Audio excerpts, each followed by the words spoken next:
Hi, my name is Andreas Brückel. I'm the lead colorist in Imagika Southeast Asia in Pinewood Studios, Malaysia. And we are here in probably one of the biggest color grading cinemas in Asia. The studio is completely 4K. It's a 4K environment, and we are working on a baselight system. As you can see behind me, I would like to talk about ACES, the Academy Color Encoding System, and I'm working in ACES for about 1 year now, and I have really awesome experiences in ACES. And I got a lot of questions from other colorists. They asked me on Facebook, on Vimeo, YouTube, about my experience. How do you start with ACES? What is your experience? What are the benefits of ACES? So I would like to make a little tutorial out of my perspective, out of a colorist perspective, not too technical, and I hope you enjoy it. Thanks. Hello and welcome, Andreas Brückel here with another tutorial.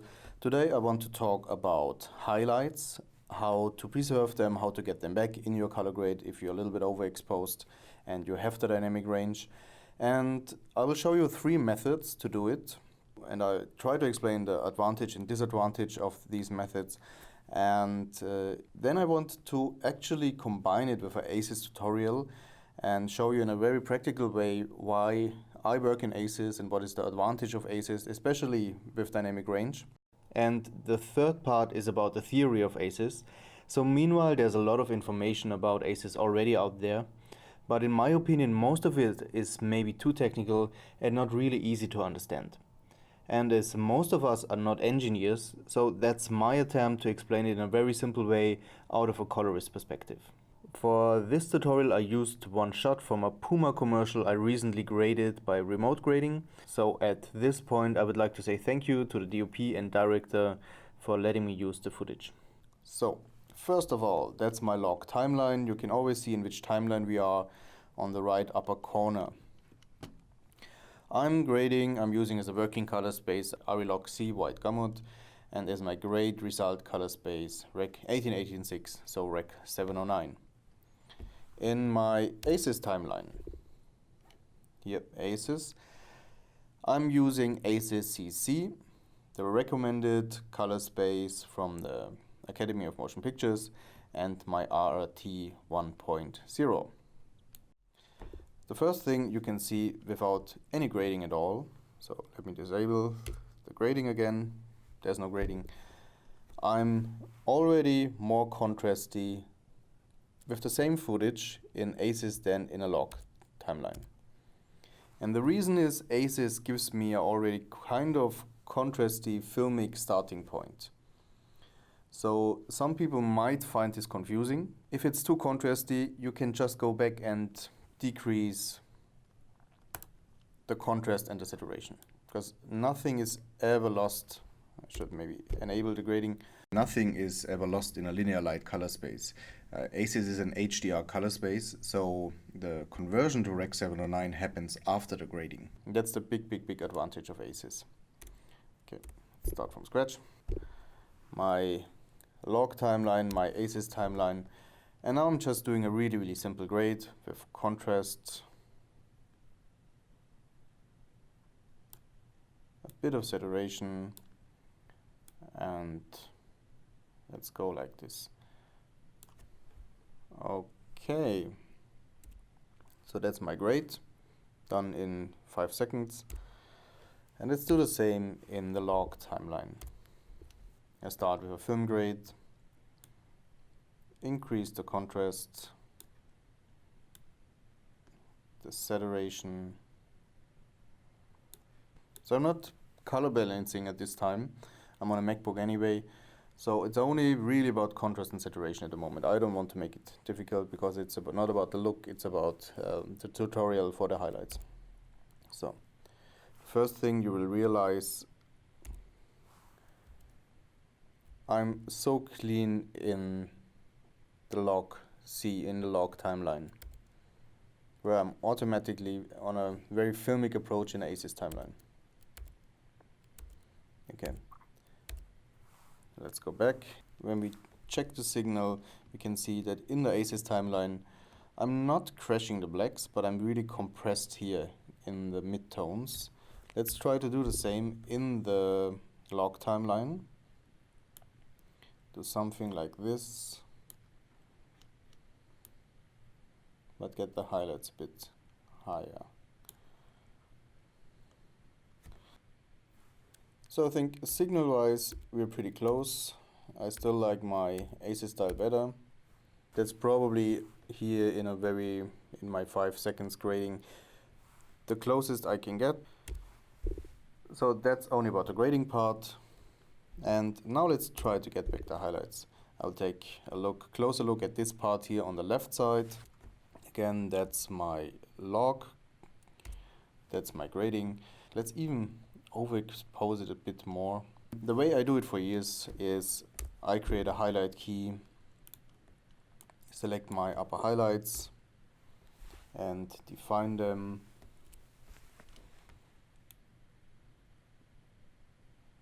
To something like this, and even blur them out just that it gets smoother. Okay, that's my highlight key. Then I go into video grade and simply take them down to a point where they turn gray already. And you will realize if I go too far, I'm really bending the signal.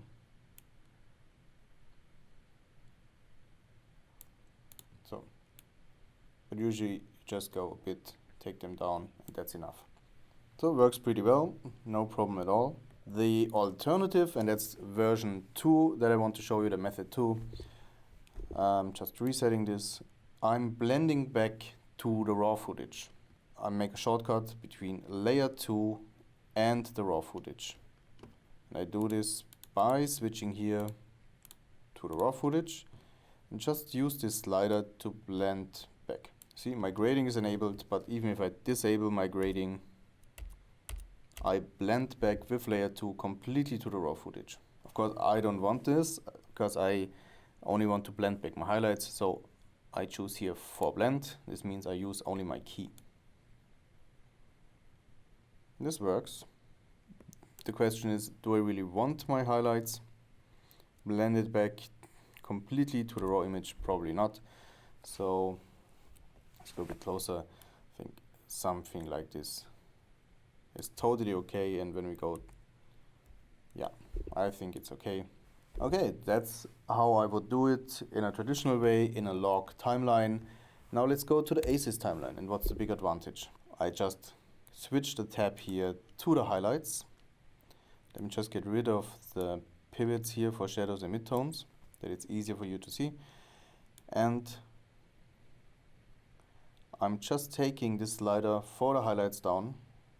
You can see it doesn't move much, just a bit here in the upper part in the upper highlights. We take a closer look, and by switching, by redefining the pivot, I can choose where my highlights start. So I can say, hey, my highlights start in the upper midtones or the lower midtones or wherever. And it's so smooth. You remember when we bend it over with the highlight key, can't ever happen here because it's all connected, it's all linear. It's so unbelievably smooth when you can get back. Okay. And I can say, okay, give me a little bit more of the midtones, give me more of the highlights. So, but what is the advantage in ACES now? Because I can show you exact the same thing on a log timeline. Let's get rid of the highlight key. I do exactly the same here. I go in the film tools, get rid of them for a second to make it easier to see, and take the highlights down. Okay, and here comes the really cool thing about the incredible high dynamic range, about 32 stops that you have in ACES. So I'm taking the slider full down, and in ACES I do the same. So in ACES you can see it's just moving the upper part. In the log timeline, the pivot starts from scratch already here about maybe 60%. And this means for my grading, for my picture, that I can't work that fine anymore, that I'm losing dynamic range. So if I go a little bit further with my pivot, you see I don't only take the highlights down, I take also the midtones down. In my ACES timeline, I have so much more to play. I can say, okay, go a little bit more down. I have so much more to play with that it's very hard for me to go into the midtones. Okay, so let's summarize it. Method 1, highlight key, which works fine. At one point, of course, your highlights will turn gray, and it's very hard to get the smooth connection here. Method 2 is exactly the same, but you're grading or composing back to the raw image. Method 3 is by choosing the film grade and especially here the highlights tab. And in ACES, you just have so much more to play. It's so much more easy to go. So let's go to the theoretical part of ACES. So ACES stands for Academy Color Encoding System. And it's not really just a color space, then more an entire color management and image interchange system. So it works in every kind of post-production. In theory, you can use the ACES color management and workflows for almost all stages of the visual post-production and even for archiving. So first of all, let's figure out what ACES is not. So ACES is not a standalone software. You need a vendor who integrates it in a tool like, for instance, Filmlight with their tools, Baselight. ACES is not a codec or file format. It's a closed system that you can choose to work in at almost every stage of your post-production. And ACES is not a LUT, but ACES does have a scene-referred linear light color space, and this comes with a lot of advantages, as we will see in a second. So let's talk about the ACES color space. When we compare some color spaces like Rec 709 or the UHD color space Rec 2020, you will see how much bigger the ACES primaries are. ACES has a dynamic range about 33 stops. That's at least what Wikipedia tells me. In other sources, I read about 30 stops, but in any case, it's plenty. The RGB color primaries are outside of the visual spectrum, which means it has a color gamut that is wider than any color space at the moment. ACES compliant files are encoded in 16-bit half flows. In one sentence, ACES is a container which in theory contains the widest possible color gamut at the moment, that is even so big that it contains non-realizable colors, and its high dynamic range with about 30 to 33 stops latitude. So I don't run in danger of losing quality by any technical limitations. Of course, there's no camera or even display device which is at the moment even coming close to use the possibilities of ACES, and maybe there will never be a camera to fully use it. But you never run into the danger of limiting or compressing the footage when working in ACES. And what if you want to preserve your project and need to re-release it at some point some years from now? No one knows which fancy new color space will be state-of-the-art in, let's say, 20 years from now. So to preserve the footage in the widest possible color gamut and dynamic range without any technical limitations, that's ACES. So we have this huge color gamut of ACES, a wider color range than the human eye. To bring any camera footage into this color space, we need an IDT, an input device transform. In Baselight, this works pretty much automatic. The system realizes this is an Alexa footage, a Red Dragon, a 55 or even footage from a Rec 709 source, and transforms everything into the ACES color space. The RRT is where the images are rendered. And I put the film style beside here because ACES is actually designed to look like film. And when grading in ACES, the density feels somehow like analog color timing. Additionally, you need an ODT, the output device transform, which is simply your viewing color space. So if you go on a projector, it's probably P3 or whatever display you're working on. So it sounds very complicated now, but it's actually quite easy. In Baselight, I use my standard setting for ACES, and it's not more than 3 clicks to set it up in the scene settings, because most of it is done automatically anyway. Another very important thing is that you work seamlessly without any quality loss as an interchange format with the VFX department. So whatever I give to the VFX department and I get back from the VFX department looks exactly the same, and I don't lose any quality at all. Important is that you work in OpenEXR as a file format. So what are the pros and cons out of my experience for ACES? First of all, you don't need any LUTs or color conversions. It doesn't matter which camera you're working on. You can take multiple cameras in your timeline and they feel like they're one camera, totally the same. Personally, I feel I can make deeper looks in ACES because the density and the range I'm working with is so much more. I don't run in the danger of clipping any details.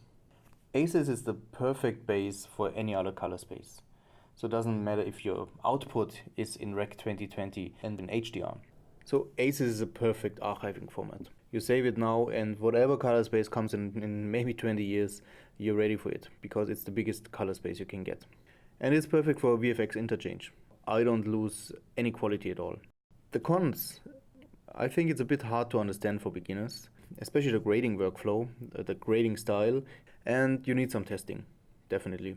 Once you figured it out, ACES has some really amazing possibilities.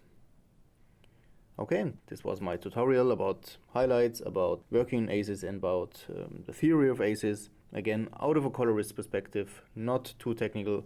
I hope it was okay for you. I hope you like it and leave some nice comments. That's it. Thank you. Bye bye.